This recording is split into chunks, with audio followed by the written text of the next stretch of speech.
네, 3월 27일 김은지의 뉴스인 오늘은 3부까지 있습니다. 상황이 워낙 엄중하다 보니까요. 저희가 3부까지 특별 편성을 해가지고 경찰 출신 두 분과 함께 지금 상황을 좀 짚어보려고 하는데요. 바로 소개드리겠습니다. 두 분 안녕하세요. 안녕하십니까. 네, 경찰 출신인 또 이지은 위원장님 그리고 경찰 출신인 박환천 정경정님 네. 두 분 모셨습니다. 바로 좀 질문 여쭤봐야 될 것 같은데요. 예. 아니 지금 경호처 사정에 박관천 예. 경정님 굉장히 밝으신데 예. 윤석열 대통령 지금 어떻게 좀 지낸다는지 이야기 들으신 게 있으십니까?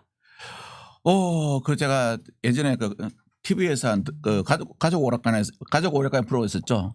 거기서 보면 고요 속의 외침이라고. 예. 그러시는 것 같아요. 소위 말하는 관저 전화 정치를 좀 많이 하시는 것 같은데. 아 전화를 그렇게 예, 계속한다. 전화를 많이 한다는 말은 있는데 아마 제가 보기로도 그런데 지금은 당분간 뭐 당 측에서 요구를 해가지고 이렇게 외부 활동을 안 하실 거예요. 또 헌재 결정도 있고. 근데 헌재 결정이 나오면은 인용 아니면 기각 아니겠습니까? 그렇죠. 그죠? 인용밖에 없습니다. 맞아요. 근데 인용되면은 예. 이제 이분이 완전히 외부에 나오겠죠. 이제 민간인 신분이 있으면 뭐를 해도 괜찮거든요. 예. 아마 바로 광장에서 다시 한번 우리는 어퍼컷을 날리는 모습을 볼 것 같고요. 그다음에 이제 만약 기각이 된다면은 이건 상상하기 끔찍합니다. 그래서 뭐 저희 가족도 그러더라고요. 당신 요즘 나가가지고 너무 많이 거기를 말로 패가지고 기각되면 이민 가야 된다 그러더라고요. 그래서 나는 저 총 한 방 맞고는 괜찮으니까 염려하지 말라고 제가 그렇게 이야기했어요. 그리고 이제 김 여사는 최근에 이제 사람들이 그렇게 얘기하죠. 이 원래부터 자기 주관이 강했어요. 자기 주장이 상당히 강했는데 최근에 이제 사람들을 불러가지고 만나면 그런 이야기를 하는데요. 자기 주장의 올바름을 갖다가 예전에는 말만 했잖아요. 예. 상대방의 동의를 구한대요. 그렇지 않아 이러면서. 동의를 구해가지고 동의 안 구하면은 나가? 동의할 때까지 돼요. 아 진짜요? 그래 진이 빠져가지고. 그래 맞아요 이렇게 된 거예요. 그래가지고 이제 사람들이 잘 안 가려고 하는 그런 경향이 있대요. 와. 저는 이제 그 용산 쪽에서 있는 그 경찰관도 있고 경호처 직원들도 있잖아요. 얘기 들어보면 왔다 갔다 한다고 하더라고요. 왔다 갔다 하는 게 움직인다는 네네 말씀이신가요? 밖으로도 왔다 갔다 하고 있다라는 이야기를 하고 근데 이제 막 광장에 나가서 이렇게 막 얘기하지 않겠냐 이랬는데 우리 그렇게 예상했는데 그러니까요. 생각보다 조용하잖아요. 저는 정말 주변에서 다 막고 있을 것이다. 왜냐하면 이제 변호인들하고 국힘 관계자들이 이제 둘 다 막고 있을 것 같은데 변호인 입장에서는 어쨌든 탄핵을 기각시켜야 되잖아요. 그런데 이 사람이 밖에 나가서 야, 나 탄핵 잘했잖아. 잘못한 거 계엄 잘했잖아. 내가 잘못한 거 하나도 없잖아. 이런 얘기를 하면 전혀 본인한테 도움이 되지 않거든요. 왜냐하면 헌법재판관들이 생각할 때 헌법 수호 의지가 없구나. 나와서 또 계엄하겠구나. 이런 생각이 들 거 아닙니까? 그래서 밖에 나돌아다니는 것이 전혀 본인의 탄핵을 기각시키는 데 도움이 되지 않는다. 그래서 변호인들이 아마 막고 있을 것이다. 두 번째 국힘 관계자들도 사실은 이제 좀 있으면 이제 탄핵이 되고 대선으로 가야 되는데 나와서 전혀 도움이 안 되지 않습니까? 그분들은 다 아는 거죠? 탄핵되는 그렇죠. 거. 국힘 그러니까 극우 세력을 결집하는 데는 도움이 되겠지만 사실 대선은 중도 확장을 해야 되지 않습니까? 그런데 윤석열이 나와서 어퍼컷 하면서 돌아다니는 게 대선 가도에 전혀 도움이 안 된다. 언제 손절할 것인가를 고민을 하고 있을 건데 그래서 변호인들이나 국힘 관계자들이 옆에서 아마 뭐 대통령님 그동안 수고 많이 하셨는데 저녁에 뭐 회식이나 하시고 열심히 술 먹이고 있을 것 같아요. 밖에 못 오히려? 나가게. 네. 못 나가게 먹이고 있을 것이다. 아니 근데 나와서 돌아다녀봤자 도움이 하나도 안 돼요. 얼마 전에 근데 그분은 술 드시잖아요. 네. 그럼 치중에 나옵니다. 그래서 술 못 드시게 해야 돼요. 오히려 거꾸로. 그런데 이제 얼마 전에 그거 나오더라고요. 요즘 술 안 드시고 뭐 성경 열심히 보신다고요? 그건 아닌 것 같습니다. 그거는 제가 보니까 상당히 오버를 하신 것 같고요. 이분하고 김 여사하고 그 심리적 구조 상태가 똑같은 게 하나 있어요. 김건희, 윤석열 두 사람이 둘 다 양자론자예요. 양단론자예요. 네. 내 편 아니면은 적. 그렇죠. 왜냐하면 이분이 검사를 오래 했잖아요. 검사를 오래 하면서 뭡니까? 기소 아니면 불기소. 유죄 아니면 무죄. 승리 아니면 지는 것. 내 편 할래 죽을래. 자, 이래 딱 넘어가면은 그렇죠, 옛날에 그렇죠. 김건희 여사가 그렇게 하겠죠. 우리가 잡으면 저건 못 살아남아 가만히 안 둬 그랬죠. 정권 잡으면 정권 잡으면 알아서 다 할 것이다. 그렇듯이 이게 이 두 양반이 딱 그러는데 거기다 플러스 김 여사는 뭘 하나 더 가지고 있냐. 리플리 증후군을 약간 가지고 있는 것 같아요. 뭐 이것도 허위 기재 하면은 이거 허위 기재? 이게 나는 만든 거야. 맞는 거야. 이런 식으로 나가는 거죠. 그래서 네. 두 분이 아마 그런 심리 구조가 있기 때문에 잘 그렇게 꼭 한남동에 계시지 않나 하는 생각을 하는데 어떻습니까? 그 말은 맞는 것 같아요. 뭐냐면 내 편 아니면 다 적이다. 예. 왜냐하면 제가 이제 경찰 인사를 봤을 때 사실 이제 고위직들은 예. 그 전 정권에서 청와대에 있거나 전 정권에서 잘 나가거나 이러면 그 다음 정권에서 승진을 못하는 경우가 예. 있어요. 하지만 이번에는 실무진까지 다 샅샅이 뒤져가지고 전 정권에서 전 정권의 어떤 뭐 공약을 열심히 수행을 했다. 예. 그 그냥 공무원들이니까 공약하는 공무원이니까. 거잖아요. 예. 그런 사람들 아주 실무자까지도 다 내쳐버렸어요. 샅샅이 다 찾아서. 뒤져서 그냥 어떻게 이런 실무자까지도 다 이럴 수가 있나. 이거 너무 심하다. 전 정권 사람 하나하나 다 찾아냈거든요. 이게 예. 굉장히 심하더라고요. 그 이야기 들으니까 윤석열 대통령이 석방 이후에 경호처 간부 네. 해임했다라고 하는 소식이 예. 떠오릅니다. 남부장 예. 예. 예. 예. 그분 진짜 어떻게 지금 지내십니까? 아니 그게 이제 경호실 있잖아요. 그 제가 보니까 소청하고 그다음에 예. 뭐 행정수사가 100% 살아남는데요. 아, 소송한 100% 이긴다. 100% 예. 왜냐하면은 공무상 기밀을 누설했다는 건데 전화를 해가지고 뭐를 물어보거나 이 한 게 공무상 기밀이 아니거든요. 공무상 기밀 누설죄는 기밀의 기밀성이 있어야 돼요. 예. 그리고 구체적 기밀성이 있어야 되는데 그게 없거든요. 그렇기 때문에 그거는 이제 제가 보니까 그 징계 사유로 해임할 수 있는 사유는 아니고요. 우선 쫓아내려고. 예, 우선 쫓아내려고 우선은, 했는데 네. 문제는 하나가 있어요. 그 경호실은 보면은 이 부장급 이상들은 어떻게 하냐면은 그 청문연립이라고 청문연립이요? 옛날에 그 분수대 있죠. 예. 그 뒤로 돌아가면 청운동 있거든요. 그 과거 청와대, 지금 청와대요. 예. 관사에다 모여 살아요. 예. 그래가지고 이제 애 아버지가 직장에서 혼나고 오잖아요. 혼나고 집에 퇴근하면 벌써 저 부인이 먼저 알고 있어요. 가족이요. 아, 좁은 커뮤니티여서 예, 다 안다. 그러니까 그래서 이제 뻔히 참 뭐 소청하면 살아남고 그다음에 행정수사하면 다시 이제 복귀할 수 있으면서 있는데도 불구하고 그런 가족들도 같이 겪어야 되는 고통이 있잖아요. 예. 저는 그게 더 가슴 아픈 것 같아요. 왜냐하면 또 그 경호실 가족들은 바로 옆에 초등학교가 있거든요. 예. 그 초등학교 다 같이 다니거든요. 그렇기 때문에 누구 아버지가 뭐 했다는 게 또 금방 소문나요. 아. 그래서 저는 이제 그게 좀 안타깝더라고요. 그 사정을 뻔히 알면서 결국 괴롭히기네요. 네, 맞습니다. 괴롭히기죠. 예, 예. 어차피 그리고 또 돌아올 거 알면서도. 맞습니다. 예. 그리고 이제 기강 잡으려고 그랬던 것 기강. 같은데 아. 이제 이게 이제 1차 윤석열에 대한 체포영장 집행이 실패하고 거기에 예. 막지 않았습니까? 실패한 다음에 이제 성공하기 전에 그 전에 차장 주재 회의를 했습니다. 예. 40명 정도 본부장과 부장들 다 모아놓고 한 명씩 일어나서 이 지금 상황에 대해서 얘기해봐라라고 했었어요. 1차 와. 집행 예. 저지한 다음에. 근데 그때 이런저런 사람이 일어나가지고 우리 이제 공수처에 협조해줘야 되는 예. 거 아니냐, 정당한 영장 아니냐라고 얘기하기도 하고 또 어떤 사람들은 우리 끝까지 대통령 지켜야 된다 여러 이야기를 했는데 이 3부장이 일어나서 이제는 적극 협조를 해줘야 된다라는 예. 얘기와 그래서 나는 우리 직원들이 이제 하지 말라고 휴가 다 보낼 거다. 예. 그리고 김성훈 당신 사퇴해야 된다. 예. 이 얘기 한 거예요. 다른 말을 한 거네요. 그렇죠. 그렇죠. 사퇴했어야 했죠. 예. 그러고 바로 대기발령이 났습니다. 그래서 이게 언론에 났어요.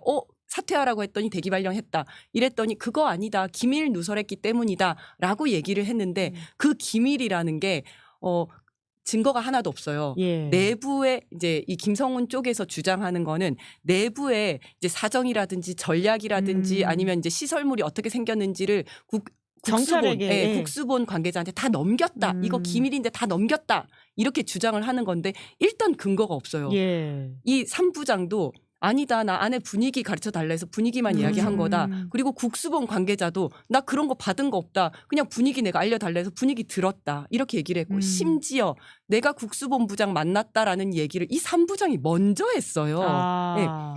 이제 숨기지도 김성훈 않았다. 숨기지도 않았어요. 예, 예. 우리 집 내부에서 국수본에다가 막 얘기를 하는 사람이 있다더라 이런 얘기를 하니 그거 납니다. 나 여기서 뭐 갖다 준 거 없고 분위기 알려줬다. 아. 이렇게 본인이 먼저 얘기를 했는데 아주 괘씸죄로 기강 잡기 위해서 날려버린 거죠. 아. 그래서 해임 의결이 되었는데 징계위원회에서도 그것도 내부에 김성훈과 친한 사람들 다 모아가지고 예. 하고 외부에도 이제 경호처 출신들 중에서 본인과 다 이야기가 된 그렇죠. 사람들 모아가지고 전직들. 일부러 이제 위원회를 꾸렸다. 위원회. 위원회를 예. 꾸려서 해임 의결을 그냥 아. 몰고 간 겁니다.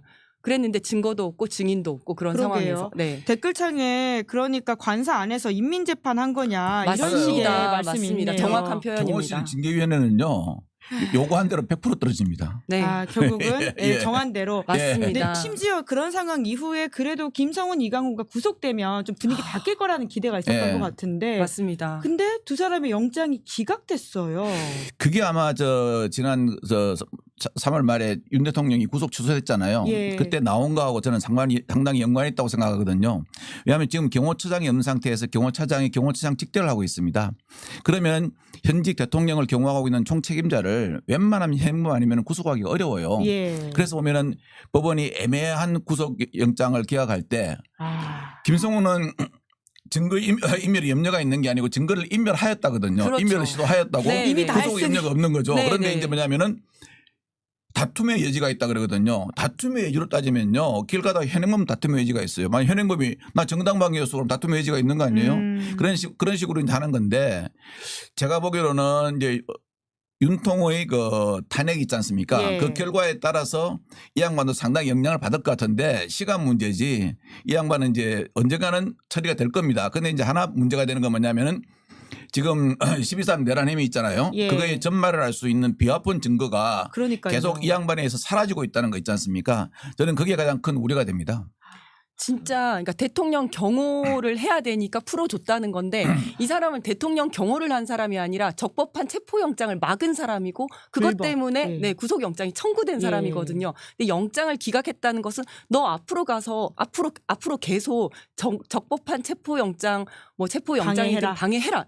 이것밖에 안 되거든요. 그럼 어떻게 법원이. 예. 그러니까요. 예, 예, 저는 예. 진짜 검사는 아주 파렴치했고 예. 법원은 비겁했다라고 생각을 하는데 그때 검사가 그 영장 실질 심사하는데 들어가지도 않지 않았습니까? 그러게요. 원래 검사가 들어가서 왜 청구를 했는지 그거를 이야기를 해야 되거든요. 예. 그러니까 그 판사가 이 김성훈한테 물어보죠. 너 진짜 삭제 지시했냐? 너 진짜 증거 인멸했냐라고 했을 때 김성훈은 아니다. 나 그런 지시 한 적 없다라고 했을 때 반박을 해야 되는 사람이 검사거든요. 그렇죠. 아예 안 들어갔어요. 이거는 야 나와도 그 영장 발부돼도 좋다가 아니라 그걸 넘어서서 영장 발부하지 마라. 라는 거. 내가 4번이나 기각을 했는데 네가 그걸 영장을 발부한다고 절대 발부하지 마라라는 아주 강한 메시지를 주고 있는 거예요. 그러니까 검찰이 말도 안 되게 4번이나 영장을 기각을 했잖아요. 그러니까요. 그런데 예. 영장심의위원회에서 청구하라라고 하니까 어쩔 수 없이 청구를 한 건데 그럼에도 불구하고 거기에 영장실질심사에 들어가지 않았다는 것은 그냥 보이콧한 거예요. 이거 예. 기각하라라는 아주 강력한 메시지를 보낸 거고 그런다고 해서 판사가 이걸 기각을 해버리면 안 되죠. 내용을 다 알고 있지 않습니까? 그런데 본인도 사실은 발부를 하고 싶지 않았어. 그런데 울고 싶은데 빠마때리 막 때린 거예요. 그냥 검찰이 기각해버린 도와준 거예요. 네, 그냥 기각해버린 거예요.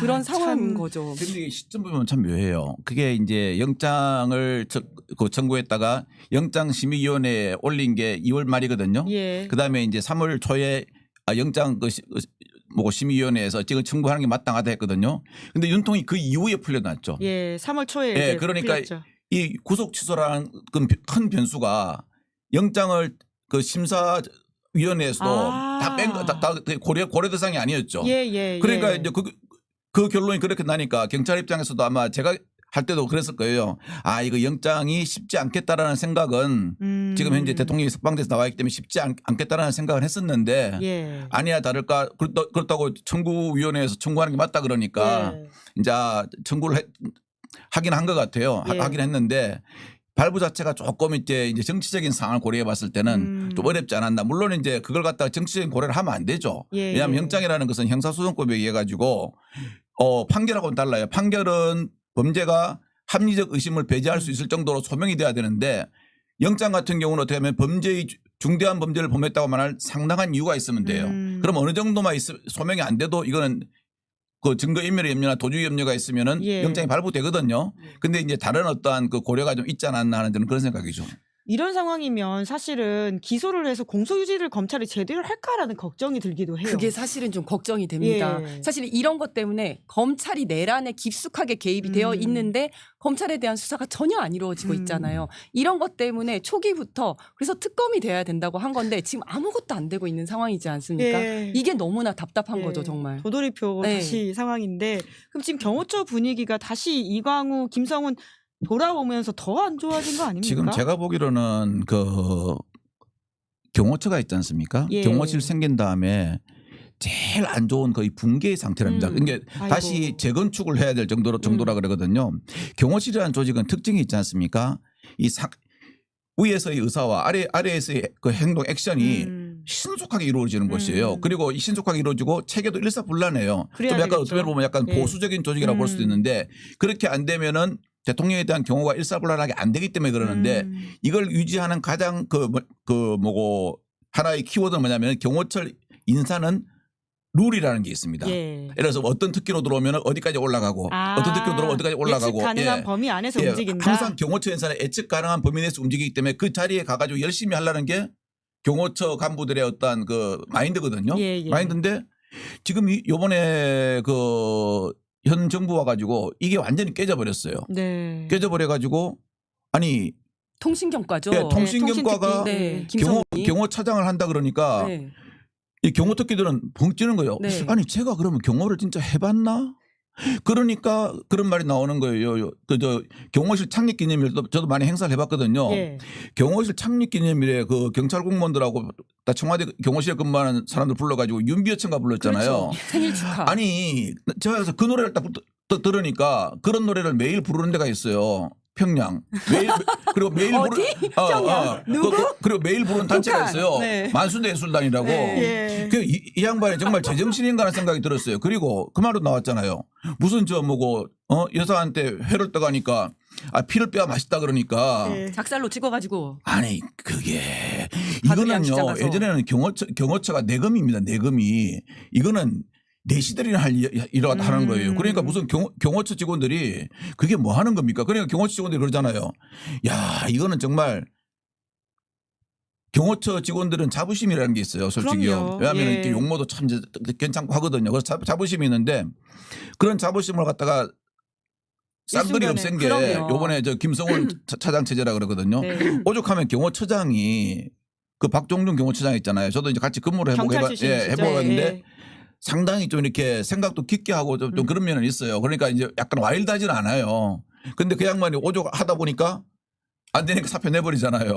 도저히 얘하고 같이 못 하겠으니까. 그 기쁨조 관련해가지고 제가 좀 더 드릴 말씀이 있는데 오. 이제 그 노래를 불렀잖아요. 그 노래 네. 하기 전에 소위 말해서 예선전이라는 게 있었다는 거예요. 예. 그때는 무슨 경호처 창립 기념 대회 그 안에 이제 경호처뿐만 아니라 경찰도 있고 각 부대들이 다 있거든요. 예, 예. 이제 그때는 그냥 합창 대회다라는 명목으로 했대요. 그래서 다 뽑아서 각 부대들이 나와서 노래를 불렀는데 거기에서 제일 잘하는 사람들을 뽑아서 몇 명을 추려가지고 드림팀. 기쁨조, 네 드림팀을 만든 거예요. 유닛이에요. 유닛. 네네네. 그래서 그 노래를 시킨 거예요. 그날 노래를 시켰고 예, 개인당. 84만 5,280분 귀한 시간. 아, 기억나시죠? 네네. 네, 맞아요. 예. 개인별로 30만 원을 줬고 그런데 이제 그 사람들도 얼마나 자괴감이 느껴지겠어요. 제가 물어봤더니 그때 윤비어천가를 할 때 윤석열, 김건희가 같이 왔었대요. 강아지를 데리고 왔대요. 그래서 선배님 우리 강아지 앞에서 노래 불렀어요. 이 얘기 하더라고요. 그 얼마나 자존심이 상하겠어요. 그분들 우리나라 경호와 경비 관련해서는 최고인 그렇죠. 분들인데 네, 그분들한테 네. 노래 부르라고 해서는 각자 뽑아가지고는 30만 원씩 주고. 주면서 그걸 시켰다는 거예요. 경호처 창립 기념일날은요. 딱 그 대회를 4개 해요.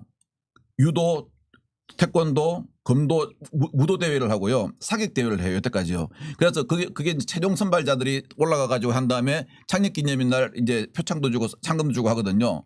저는 그런 건 많이 봤어도 아니 경호처 창립 기념일 날 뭐 노래를 부르고 뭘 했다.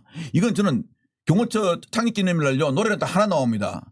국민의례 할 때 애국가밖에 안 나와요. 그런데 네. 저걸 불렀다 하길래 제가 이 사람들 정말 이거 제정신인가 하는 생각이 들더라고요. 그래서 제가 그러잖아요. 청와대 주치의에 오건여 박사가 필요하다고요.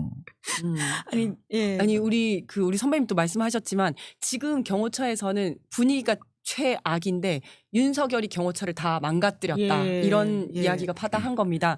일단은 이제 지금 김성훈 편은 별로 없다고 해요. 아. 김성훈 편은 없고 그래서 원래 이제 경찰만 하더라도 알박기 인사들이 막 있잖아요. 예. 경호처 인사 아직 안 했거든요. 인사를 하려고 하는데 인사 부서에서 반발. 지금 인사할 수 없다. 버티고 있고. 네. 다행이네요. 네, 그나마. 삭제 지시했는데 비아폰 사용액 삭제 지시했는데 거부했지 않습니까? 오. 지금 단단하게 버티고 있는데 그래도 실질적인 권한을 갖고 있다 보니까 언제 또 미친 짓 할지 모른다. 된다. 그러니까요. 그리고 3부장 해임 의결하지 예, 않았습니까? 예. 우리한테도 또 어떤 정말 불이익을 줄지도 모른다. 굉장히 불안해하고 있는 상황이고 지금 경호처에서 적법한 체포영장을 저지하고 이런 상황들이 온 국민들이 알게 되면서 경호처 해체해야 된다는 얘기가 예. 있었잖아요. 경호처를 해체하게 되면 실질적으로 이 사람들은 직장을 잃게 되는 겁니다. 예. 그러면 어떻게 되지?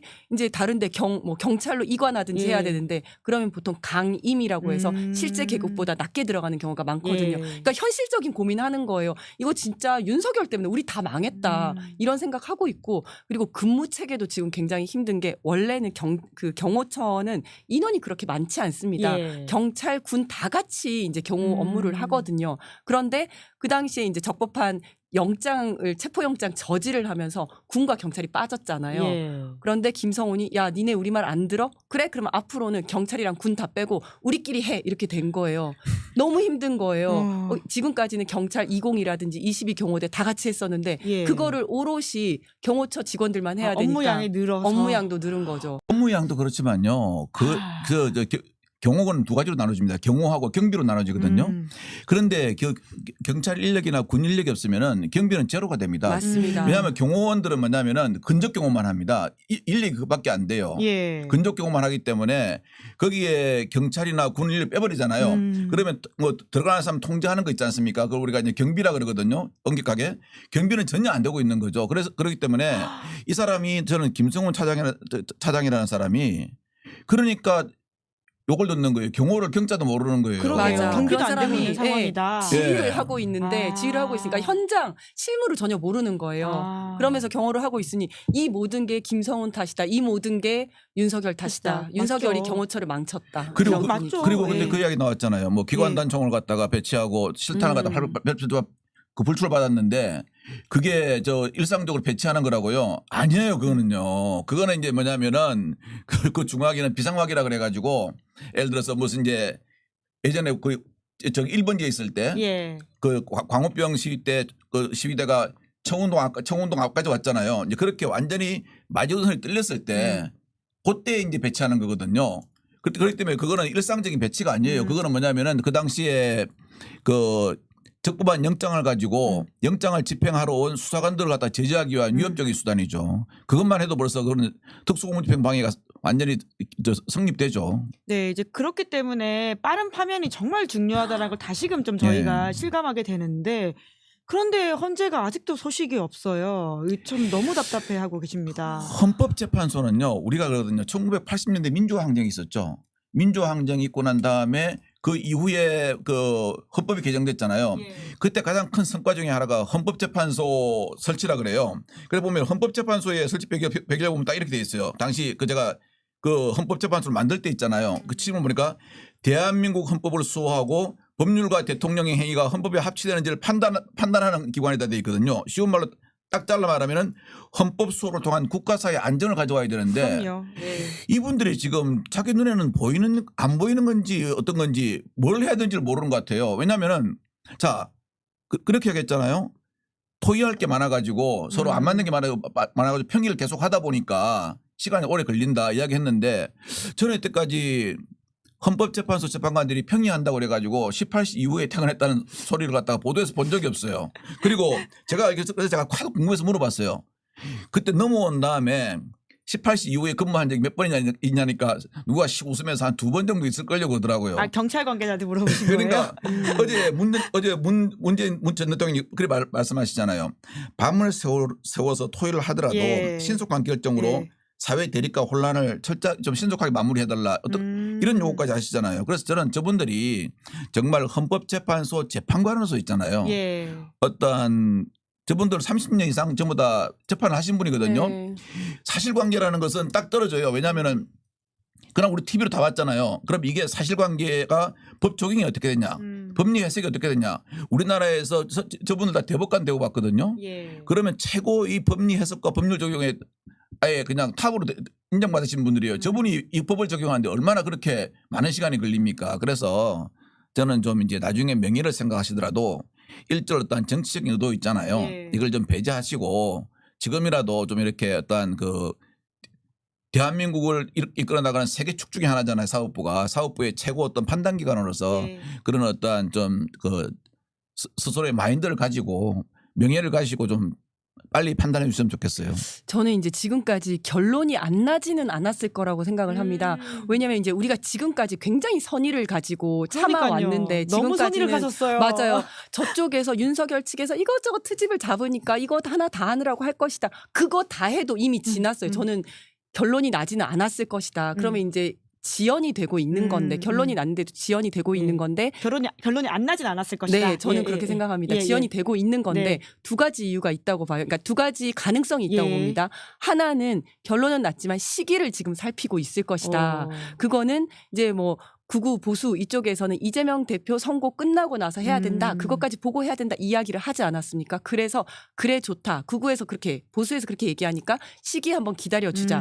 요게 하나 있을 수가 있어요. 요거는 차라리 괜찮다고 봅니다. 근데 그게 아니라 누군가가 아주 나쁜 마음을 먹고 4월 18일에는 2명의 재판관의 임기가 종료가 되지 않습니까? 계속 그때까지 이제 지연을 시키려는 그런 의도가 있다. 이거는 굉장히 큰 문제인 거죠. 그렇죠. 이 두 가지가 무엇인지 첫 번째 이유인지 두 번째 이유인지는 저는 다음 주쯤에는 갈라진다고 생각을 합니다. 만약에 단순히 이재명 대표의 어떤 시기적인 측면이다. 그럼 이재명 대표 선고 났잖아요. 그러면 보통 수요일 날 이제 선고기일 지정해서 금요일 날 하니까 다음 주 수요일 금요일까지 기다려줄 수 있다. 그때까지 해서 아니면 이거는 다른 의도가 있는 것이다. 그렇다면 우리가 이대로 기다려서는 안 되고 뭔가 행동을 취해야 된다라고 생각을 합니다. 그래서 4월 4일이라고 말씀하신 거예요. 그게 한 4월 4일 정도인 것 같아요. 제가 이 방송을 통해 가지고 제발 좀 이런 행동은 안 했으면 좋겠다는 생각이 들어요. 첫 번째는 다음 주가 재보궐선거 기간이기 때문에 그때는 우리가 헌재가 선고를 하지 않는 게 여태까지 관례다. 근데 지금 이거는 엄청난 큰 문제죠. 그래서 이런 핑계로 지연 안 하면 좋겠고요. 두 번째는 그러면 이제 4월 11일이 또 윤상현 의원도 이야기하고 했지 않습니까? 또 4월 10일 날 선고를 해야 되는데 갑자기 한덕수 총리께서 마흔역 재판관을 탁 임명하면서 국회의 뜻을 나는 따르겠다. 나는 헌법과 법률을 준수하겠다 하면서 임명해가지고 공판 갱신 절차라는 걸 통해 가지고 변론 재개를 통해서 또 한 열흘 정도 끊으면은 4월 18일 넘어가 버려요. 그럼 4월 18일 넘어간 다음에는 또 어떠한 수를 쓰냐? 아니 국민과 야당이 바라는 게 헌재의 완성체 아니냐? 구인 체제를 유지할 때까지 조금만 더 기다려봐라. 우리가 구인 체제 유지해 줄게. 이렇게 하면요. 좀 있으면 잘못하면 복날까지 해요. 그렇기 때문에 이렇게 하면 안 되고요. 180일이라는 것이 공고 규정 또는 뭐 훈시적 규정이라 하지만 좀 법을 갖다가 판단하시는 분이 법을 좀 지켰으면 좋겠어요. 저는 이제 국민들의 인내심의 한계에 다다르고 사실 있다. 이미 지났죠. 맞습니다. 그렇게 생각을 하거든요. 그래서 지금은 뭐 마흔역 재판관을 임명하지 않은 한덕수를 뭐 탄핵해라 아니면 최상목을 탄핵해라. 지금 이제 그 최상목 탄핵은 이제 시작이 됐습니다만 이런 얘기가 나오지만 조금 더 지나면 헌법 재판관들 탄핵하라는 이야기가 분명히 나올 겁니다. 그러면 실제로도 정말로 사실은 12월 달, 작년 12월 달에 3명이 임명이 됐어야 합니다. 끝까지 안 하다가 한덕수가 탄핵이 되니까 이제 2명을 임명을 했어요. 그런데 나머지 1명 마흔역 재판관 아직도 안 하고 있지 않습니까? 그런 상황에서 누군가가 결과를 바꾸기 위해서 바꾸기 위한 의도로 지금 2명이 임기가 종료될 때까지 억지로 끌고. 지연을 하고 이거는 결과를 조작하는 거고 이 헌법재판소 구성에 인위적으로 개입을 해서 결과를 바꿔내는 거거든요.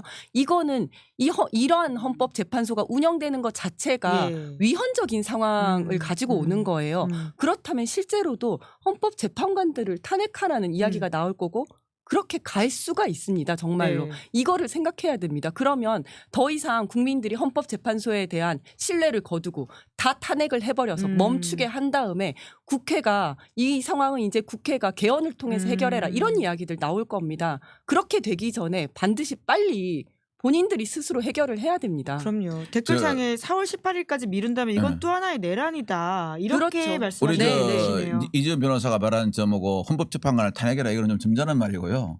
그게 실질적으로 시민들 마음 어떤 마음인 줄 아세요? 제 월급 왜 주니 그래요. 제 월급 왜 주니? 그리고 아니 비싼 돈 들여가지고 경찰 경호가 왜 주니? 월급 주지 말고 경찰 경호도 빼버려. 이런 식으로 이야기하는 사람도 있어요. 왜냐하면 그게 뭐냐면은 극단적인 이야기가 아니고 어떠한 헌법재판관이라는 그 어떤 높은 그 명예직이지 않습니까? 명예가 있는 직위에 대해서 국민이 믿었던 신뢰를 갖다가 저버리니까 그 신뢰가 어떤 국민 감정으로 밑바닥에 와 있는 거죠. 그래서 저는 그걸 좀 그걸 갖다 모르실 분들은 아닐 것 같은데 예. 다른 고려는 좀 안 했으면 좋겠어요. 왜냐하면 누가 그러잖아요. 어려울 때는 앞만 보고 가라 그러잖아요. 그게 최고입니다. 네. 너무 또 짜증이 나는 게 우리 국민들은 퇴근하고 나서 다 광장으로 모여가지고 그러니까요. 정말 뭐 10시, 11시까지 행진까지 하고 정말 목소리 하나라도 더 보태려고 머릿수 하나라도 더 보태려고 주말에도 나오고 있는 상황에서 지금 누군가는 땡퇴근 땡출근 하면서 4월 12일 날 뭐 부부 테니스 대회 뭐 이런 거 예약했다 그러잖아요. 예. 너무 화가 나는 거예요, 정말. M 재판관님이시죠? M 뭔가요? 예. 누군가요? 저 누군지 모르겠어요. 예. 그리고 뭐 축구 대회도 또 예약하신 분 있다 아. 그러는데 너무 진짜 화가 나는 거예요. 우리 옛날 시골 가면 그래요. 그걸 갖다가 저 어리석은 사람 보고 니 축구 아이가 이래요. 바보, 예. 아니 그 경상도 바보 축구 뭐 이런 거. 그러니까 네, 예. 정말 운동으로 축구를 하셔야지 정말 축구가 되시면 안 돼요. 예. 저희가 이렇게 타는 목마름으로 탄핵 선고를 기다리고 있다라는 말씀을 드리면서 그럼 두 분은 뭐 바람을 섞어서 이야기를 해주셔도 좋을 것 같긴 한데요. 언제쯤 어떤 결과가 나올 거라고 보시는지로 마무리 말씀을 좀 해주시겠어요? 이거요. 그 지금 각하 이야기가 앞에 한덕수 총리 이야기하면서 싹 들어가 버렸잖아요. 예. 왜냐하면은 각하를 할 수 있는 3개 요건 중에 2개 요건을 아예 없애버렸어요. 예. 즉 증거 문제에 있어 가지고 그 수사기관에서 받은 조서를 갖다가 법정에서 시인 안 한 것 그거 괜찮다. 예. 그다음 내란 혐의를 뺀 거 그것도 괜찮다. 그랬잖아요. 그렇기 때문에 각하 결정이란 말이 딱 그거 나온 다음부터 국민의힘 측에서 없어졌어요. 예. 그다음에 이제 기각을 하라 그러거든요. 예. 저거요. 기각을 하려면요. 진짜 한강 작가님을 모셔야 됩니다. 기각하려면. 한강 소설을 작가는 써야 돼. 한강 작가는 그러니까 하면은 보편적인 예, 일이니까요. 한강 작가님처럼 그런 분을 모셔야지 예. 기각 결정문을 쓸 수가 있어요. 그래서 그러니까 자꾸 어려운 머리 돌려가지고 욕먹을 짓 하지 말고요. 그냥 원리 원칙대로 하면 좋겠어요. 4월 18일까지는 하면 안 되고 예. 다음 주라도 당장 해야 되고요. 다음 주에? 예, 안 돼. 다음 주가 꼭 재보궐선거 때문에 문제가 있으면은 늦어도 그 다음 주 안에는 해가지고 해야지. 제가 지금 그 다음 주에서 해가지고 하라 그러면 지금 저한테 요구하는 걸 엄청 떴을 거예요. 예, 아닙니다. 그래서 그렇지만 그때까지 해야 됩니다. 예. 저는 정말 제가 원래 되게 웃음이 많고 밝고 그다음에 그래서 지금도 길거리 사실 네, 예, 좋은 기회를 길거리를 넣어주고 계세요. 그죠. 제가 그래서 길거리를 가면 어머 기운이 너무 좋으세요. 얼굴이 너무 밝으세요. 뭐 이런 사람들 되게 많이 붙었거든요. 예. 근데 요즘 너무 화가 많아져가지고 그런 사람이 아무도 안 붙어요. 진짜 너무 화가 많아지고 어저께 정말 이재명 대표 무죄의 소식 듣고 그때 잠깐 굉장히 기분이 좋았었고요. 근데 오늘 또 뭔가 이렇게 위해를 또 당하셨잖아요. 그걸 보면서 이거 왜 제대로 경호 못하는 거야. 갑자기 또 화가 나가지고 네. 그랬는데 정말 이 모든 온 국민들이 이 분노를 이기지 못하는 정말 우울증과 분노에 쌓여 있는 네. 그런 상황인데 정말 하루라도 빨리 선고를 해주시기를 정말 부탁을 드리고 그러지 않으면 정말로 헌법재판소는 존폐 위기에 처할 것이다. 네, 그렇게 역사에서 말씀드립니다. 없어질 기로에 서 네. 있는 상황이니까 이미 늦어도 너무 늦었다. 당장 맞습니다. 다음 주에 결과를 네. 좀 내려라. 그렇죠. 이렇게 두 분의 당부 말씀이 헌법재판소까지 가닿길 바라면서요. 오늘은 두 분 여기까지 이야기 듣고 보내드리겠습니다. 두 분 감사합니다. 감사합니다. 감사합니다. 네, 김은재 뉴스인 3월 27일 준비한 방송 여기까지고요. 저희 타는 목마름으로 탄핵 선고 기다리고 있어서 요새 금요일 매주 생방송하고 있습니다. 내일도 방송 준비되어 있으니까요. 많이 봐주시고요. 오늘 방송 재밌게 보셨다면 구독, 좋아요, 알림 설정 부탁드리겠습니다. 고맙습니다. 시사인이 만드는 정치 라이브 김은지의 뉴스인 매주 월요일부터 목요일까지 오후 5시에 생방송됩니다. 구독, 좋아요, 알림 설정으로 함께해 주시면 큰 응원과 격려가 됩니다.